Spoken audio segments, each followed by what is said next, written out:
Hi, I am so happy that you all are here. Welcome to the Unquiet Mind podcast. I'm your host, Dawn Morgan. And today we are going to talk about life as a caregiver or a care partner and, managing MS as the care partner. And today I am so happy to have this wonderful guest. She is from Trinidad, and her name is Phoebe Ann Edwards. So welcome. Hi, welcome. Thank you. Thank you for the invite. Thank you for being here. So can you talk a little bit and share a little bit about yourself? Well, what do you want to know? Where basically, I know you're from Trinidad. Where are you originally from Trinidad? Have you lived in other places? Well, okay. It's Trinidad and Tobago. I was born in Tobago and raised in Tobago, but I live and work in Trinidad now. Mm-hmm. I am 54 years old. I am an attorney. October would be 30 years since I've been an attorney. I have no children, and Brian and I are not married, but we live in a cohabitational relationship. Mm-hmm. Mm-hmm. And what type of law, if I can ask, do you practice? I work with the state, and my expertise is in policy development and legislative drafting. Wow. Okay. So you have your hands full. That's pretty busy. Very full. Yeah. So I guess we can just dive right in. How did you become familiar with multiple sclerosis? It is something that I knew about, but I never, before Brian, I had never encountered anyone who, personally, who had the disease, but I had an idea of what it was. And meeting Brian brought it into sharp focus. And I did my reading and all of that. And through him, he has a lot of information because he knows everything about the disease. And he actually has the worst form of the disease, which is primary progressive. Okay. That particular one has no cure. Well, MS doesn't have a cure, but it's just one of those things that will just get worse until he dies. Right? The symptoms will just progress until he dies. Mm-hmm. So he knows everything about the disease, all the treatment options, everything. So I was able to farm a lot of information from my experience with him. Mm-hmm. Right. So when you all met, had he been diagnosed, or this was after you all met? He was only recently diagnosed. Well, when I met him the July of 2013, actually on Facebook, and we started chatting, and at that time he wasn't feeling well, and he was walking with a cane. Mm-hmm. And by the October of that year, they weren't sure what was happening with him. There were a number of diagnoses on the table, mm-hmm. but it was only after he did a spinal tap that they were able to confirm what was wrong with him. So by the October of that year, it was confirmed that he had MS. And the December of that year, he came to spend Christmas with me, and he ended up staying until now. Mm. So he never went back home. Mm-hmm. Yeah. And did the doctors initially say that he had primary progressive? Correct. Okay. Correct. Because quite often when you are diagnosed, for example, I was diagnosed in 2000. I was diagnosed with relapsing remitting MS. And I'm sure you are a little bit familiar with relapsing. Yeah. And so usually that kind of progresses into primary progressive or secondary progressive, or, something more, I guess, life altering. I mean, MS in general is life altering, but those stages. I think he probably had symptoms before. Of course. But you were just dismissing them. So that could probably have happened to him as well. But he just, you just dismiss certain things. Sure. Had anyone in his family shown any signs of? No. None. So interesting. You know, when I heard, through our mutual friend to speak with you, and I said, wow, someone in Trinidad has MS. You don't normally hear people in warm weather climates that have multiple sclerosis. And then recently a woman reached out to me. She lives in Nigeria. And I said, I have never spoken with one person on the continent of Africa that has MS. So I've never spoken with anyone in the Caribbean region. There are actually quite a few people here who have MS, and there is actually an MS association, but I mean, they're non-functioning. Yes. Not really vibrant, but there are quite a few people in Trinidad and Tobago with MS. Mm-hmm. And so what therapies did they initially prescribe, and what is he taking now? Well, it's so funny. There was nothing really prescribed for him, except, well, when he was diagnosed, he was at a state-sponsored hospital called Mount Hope. Okay. And the specialist who intervened in his care gave him a letter and told him that anytime he had a relapse or anything like that, let him go to a state institution, mm-hmm. and they would administer treatment for free. And what they usually give him was something called a steroid,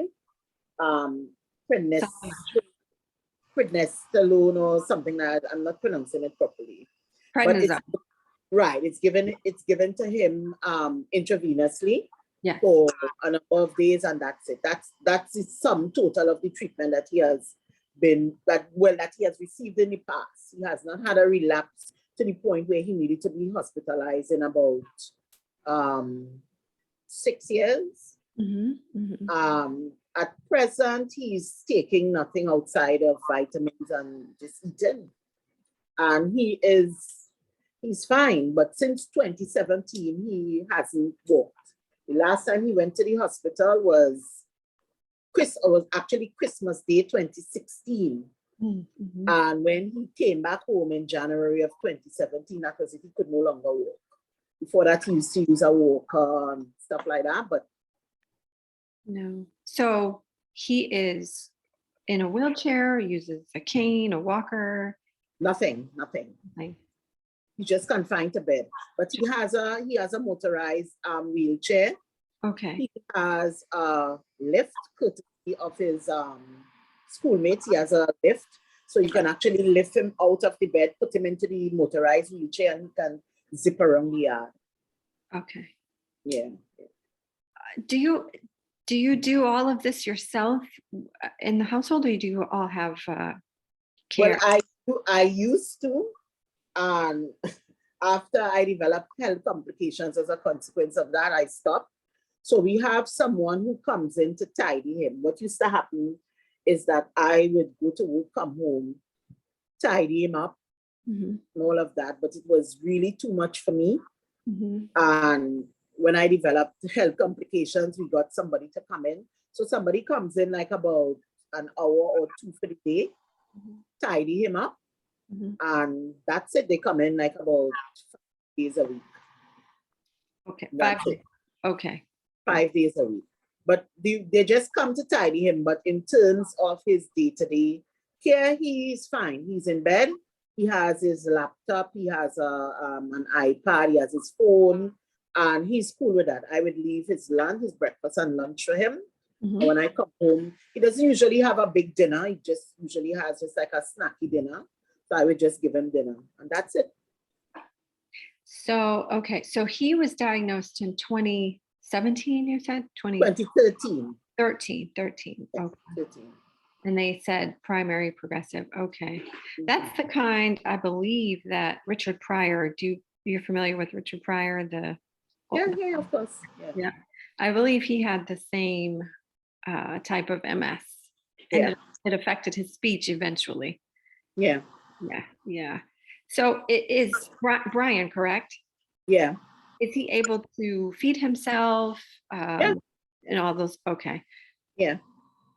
Wow. He can feed himself, he hears, he speaks well, he communicates, everything is fine. And it was so funny because when he was initially diagnosed, the doctors had given him 5 years to live, and they had predicted that before he died, he would lose his power of speech and all of that.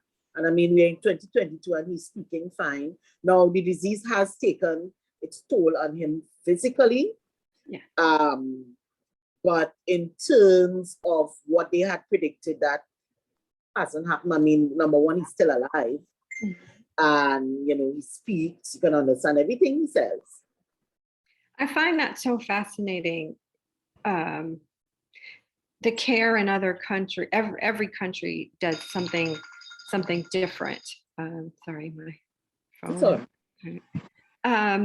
and for them to give a prognosis of 5 years or 3 years or 10 years or something like that, you don't normally hear that when it comes to multiple sclerosis, because it's not a death sentence. But I don't know in terms of if you are diagnosed with primary or secondary progressive. I'm not sure what doctors say.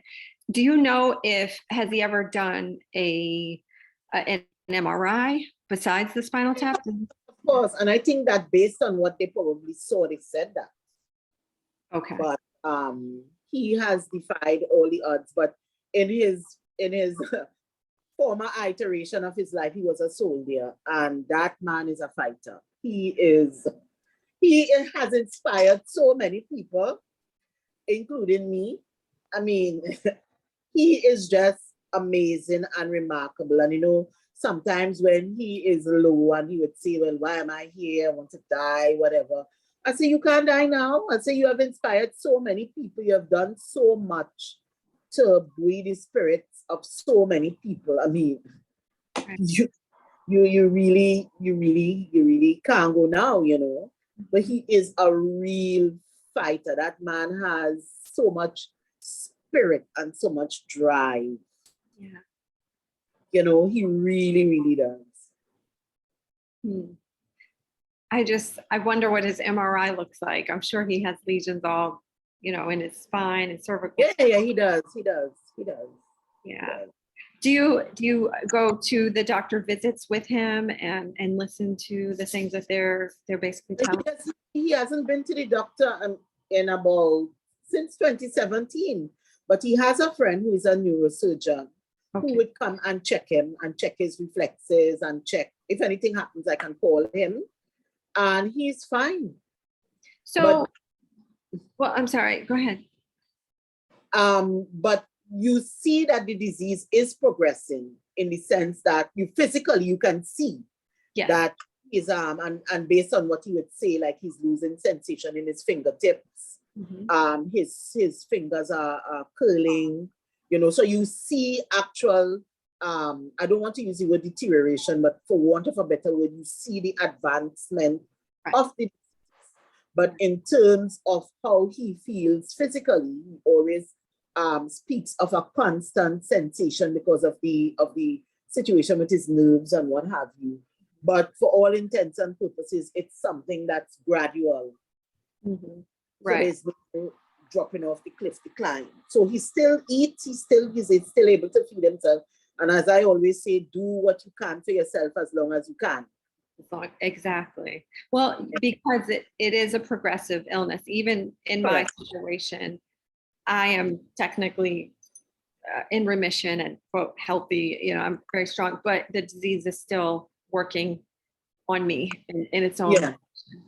And don't know, you don't really know what's going on until you kind of get in there and the doctor looks at your MRIs and does the neurological exams. And I see my neurologist every 6 months. So I don't know. I guess things are just different, with healthcare and like I said, in other countries. But if you're doing, I mean, he can. My strategy in terms of dealing with this, because I am not the one in the body, I can't begin to understand exactly how he feels. So I color whatever I do with what he wants. Yes. Right? I give him that. So if he wants to take a little drink, I give him a little drink. If he wants, his friend, the neurologist, told him, basically, you just enjoy what you can out of life. Yeah. Right? So if he says that he doesn't want to go to the doctor, I am not fighting him with that. Right. Yep. I am not fighting that. Right. Right? I try to make him as comfortable as possible. Yes. And I think that is about as much as I could do. But whatever tone taken or whatever steps are taken is guided by him. Mm-hmm. Mm-hmm. So I guess the last few questions I have are basically just pertaining to you as a care partner. What are, I know when my mother and father took my grandmother in to take care of her, my mother, they took care of her for 10 years. And being a caregiver it takes a toll on your body. And I remember there was probably like at year 7 or 8, my mom reached a breaking point where not breaking point in a bad way, where she just needed some time, whether it was a couple of hours or just a day for herself, just to kind of refresh and regroup. What are things that you've done over the years and even currently to assist in your mental health and your comfort with where you are in life? Because you're still, even though you're with this person and you deeply love and care for him, what do you do for yourself and your self-love? Well, the thing about it is, as my best friend always says, there are few people like me on earth who are able to deal with this situation. And, people have this thing about God don't give you more than you could, well, we have a saying here, God don't give you more than you could take. Right. But for me, it's so strange. I mean, my life did change, but I am somebody who is ordinarily change resistant. I am very, very impatient. I am very, I was, when I met Brian, I was happily living my life in the sense that I was doing exactly what I wanted to do, which I've been doing for years. But it's amazing that he was able to come into my life and made changes that accorded with my personality. Mm-hmm. So I laid that foundation to say that there were changes, yes, some of them negative, of course, but a lot of them have been very positive. I am somebody who doesn't have a big social life. I have a best friend who I've had for years, but I don't have what people describe as a circle of friends. I am a loner by nature, basically. And many, many years ago, I made a decision, because I also suffer with depression. I made a decision to learn something new every year. Mm-hmm. And being with Brian actually upped the ante on that particular promise to myself. So I was somebody who was accustomed being alone. I think the biggest change I had to make was living with somebody. Yes. Because I'm accustomed being by myself. Right. And I'm accustomed being productive in my alone space. Mm-hmm. So the painting was something that I actually picked up in 2017 to deal with depression, because at that time he came home and he couldn't walk. And that was a major change, which of course I've grown accustomed to over the years. Yeah. But that was a major change for me. Mm-hmm. And so I picked up painting, but through my life, I have been in my space. I've been able to do so many things. I'm a crafter. I recently picked back up languages, so I'm learning languages. So in my own space, I am able to adapt to my circumstances. So it hasn't really been bad. And I mean, he's my biggest cheerleader. So anything that I decide I'm going to do, like last year, during the pandemic, we worked from home for about 2 years with the pandemic and everything. Mm-hmm. Because the kind of work I do, we can work from home. We don't need to be in an office space. And I decided I was going to pick up German. And he was like, German? I said, yeah, I always wanted to learn German. So he was there cheering me on and stuff. And, you know, maybe if he didn't cheer me on, I might have thought about it and just forgotten about it. But in anything that I choose to do, I get the support. I'm somebody who, as I said before, I don't really go out a lot. I may go to the movies or something, but with the pandemic and the lockdown, I mean, for a while we couldn't go anywhere. And even that didn't affect me much because I'm not an outgoing kind of person. So the changes have been subtle, but they have not been catastrophic, right? I've been able to roll with the punches and basically, well, find myself, because through the art, I've been able to find myself even more. I didn't know that I would be capable of, you know, painting. But I do a lot of things. I sew, I'm good cook. I make cards, greeting box cards and stuff. So there's a lot of that card. There's one that I made. So I'm always doing something. I'm always involved in something. Right. Yeah. I am so inspired. You're probably, oh my gosh, I'm left speechless. You're one of the best caregivers I've ever spoken with, or care partners. I mean, you've left some gems and jewels for everybody, even myself, traveling along this path alone, because right now I'm not dependent. I'm but completely functioning independently. But I love that you said you learn something new all the time, and then you just I do. I love that. Yeah. In 2 weeks, I'm going to start learning Japanese as well. I like learning. I like information. I love things. That's the way my brain is. My brain never sleeps. I love just doing things. And I don't need people to do things. Right. I don't need a whole stuff. And I've always been like that. Has always been my personality. Right. Always been. So you and Brian are you work in tandem. You're a match made in heaven, if you will, because it's a perfect union, because you don't need the outside world for entertainment. Yeah. That's a beautiful thing.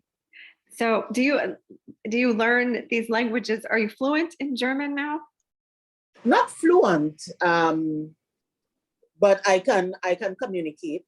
I can communicate. I did French in high school for 7 years. I did Spanish. Now it's German. I want to learn Japanese. If I hadn't read for law, I would have probably read for a degree in languages, because it's just something that I love. Yes. So it's nice, even at my age, to get back into stuff. But I love everything. I love learning stuff too. And I think that the child in me will never change with respect to that. Because when I'm done with that, I'll probably find something else to do as well.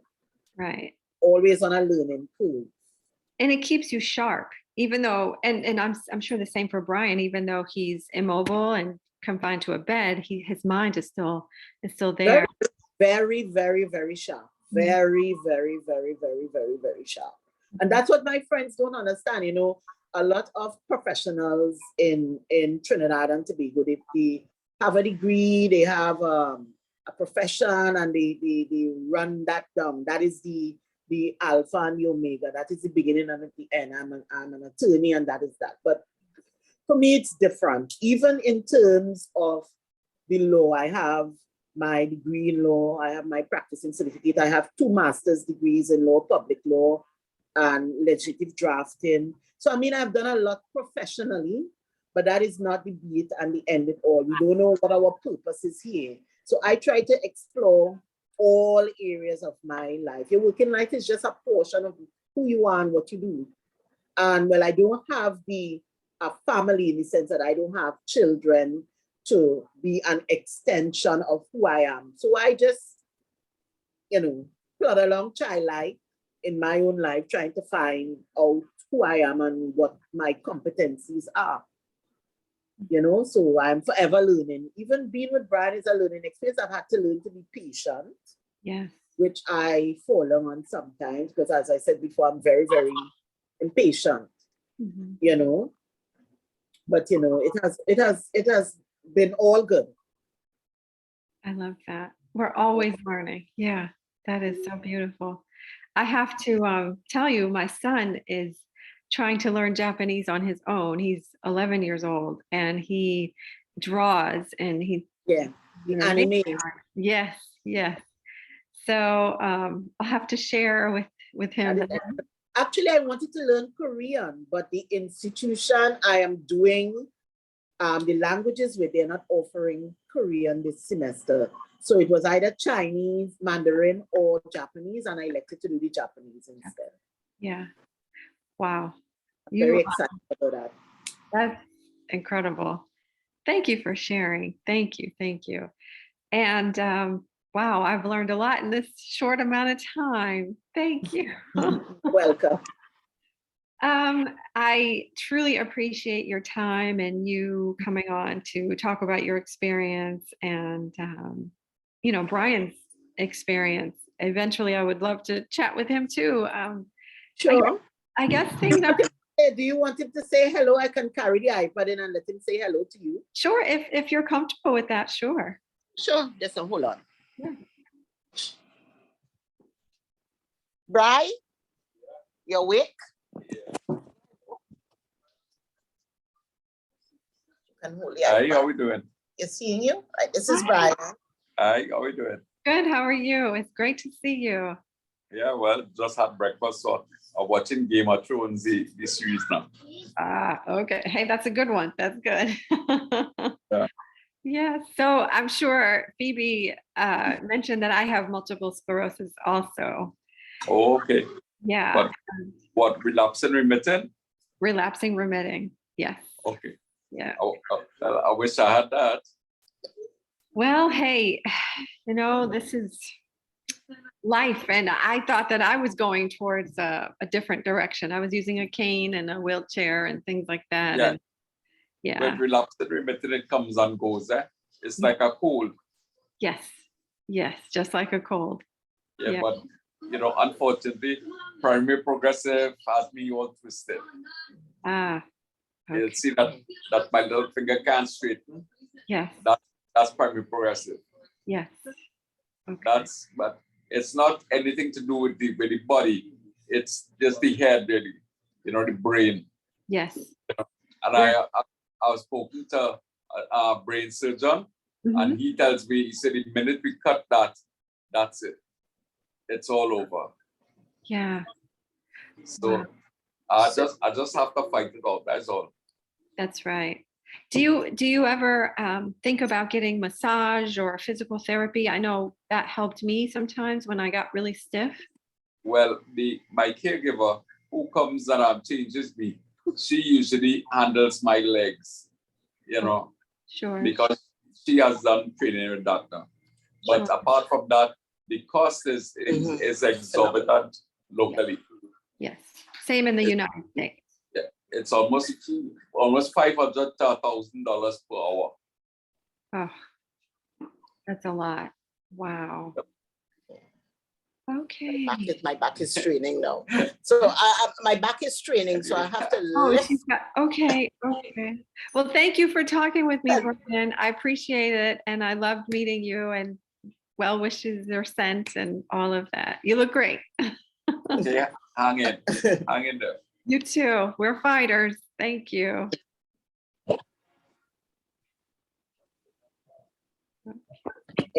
Sorry about the bad angles and all of that. No problem. I met him. You see, he's a very upbeat, positive kind of person. He is. And that helps. I think it helps him and it helps me as well, you know, to cope. Yes. Yeah. So you saw his hands, how his hands are, but he can still hold a spoon and eat. I don't have to feed him. Right. Yeah. Yeah. So that is wonderful. Yeah. Well, thank you again. And I am just really overjoyed being able to speak with you and getting your perspective. And I think a lot of care partners can learn a lot from you as well. I think it all has to do, everything is an individual It depends on the individual. And I think that my circumstance and personality and all of that helped me to deal with the situation, because I know of other caregivers who have it really, really bad.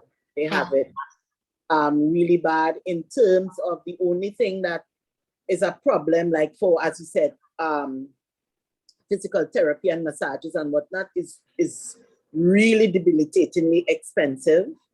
So that is like only thing. So in terms of making him comfortable with respect to that, I don't have the competency, because I think that even the ability to give massages and so on, it's not even a skill, it's a gift. Yes. And I certainly don't have it, you know, and to source it, it's very, very expensive. But apart from that, we just do what we can. Right. You know, That's at the end of the day, that's all you can do. And if you exactly. pray and ask, you know, God or your higher power to help. And it's unfortunate that these things that really, really assist the body are so expensive. Why are they expensive? You know, Correct. Because it's a skill, and as I said, but not even a skill, it's a gift. Because we had a girl who came in a couple of years ago, and she was really, really good. I would sit and look at her. And it's not something that's in the physical. I think it's something that's more spiritual, because you are literally drawing pain from someone, taking it into yourself, twisting it and releasing it. Right. It's not of me touching you and doing what the textbook says I have to do. It's more than that. Yes. It is more than that. Much more. Yeah. Because you have to think about the brain and the nerves and how everything is connected. And correct. Correct. And your part in that intervention as well is very important. Yes. That's why not any and everybody can do that. That is just my view. Yeah. You know? Yeah. Wow. So. Well, thank you. And I will certainly be in touch. And yeah, sure. Yeah. Anytime you want to say, because I really would like for your listeners to hear from Brian himself. He has a lot to say and a lot of positive things to say in spite of his circumstances. I would go as far as to say that. He is just a beautiful, uplifting person. That is who he is, you know. We will have to set that up, and, you know, when he's available, because I would love to speak with him and hear how he is. I have not spoken with an individual, especially a man, who has primary progressive. So this is definitely something that's needed and important. He's always willing to speak, and he's always there to offer comfort to others who might be in a position. I actually have as we're talking about that, I actually have a childhood friend who has MS. And she has gone through so much, but she's married, she has kids, but she has gone through so much. She had breast cancer and all of that, with MS and all of that. I will ask her if she would be willing to be interviewed as well, because she's very bright, very dynamic person. Her name is Helen Maloon. I will ask her if she would be interested. You know, it may help with your efforts to get out there and to get the word out there. Yeah, for sure. I would love that. So we will certainly talk. yeah, of course. Right, but it was nice connecting with you. Nice. Spite of the technical glitch. Hey, that's okay. But the message is here, and you said everything that I think people need to hear. Always learning and just moving ahead. Yeah. For real. Thank you for being here. You're most welcome. Very, very welcome. I wish you all the best in your efforts. I wish you all the best with your health. The fact that you're able to be proactive and smile means that disease isn't winning, can't win. Nope, can't. I fought too hard. I continue to fight. Exactly, like Brian. Yes. So all the best. Thank you.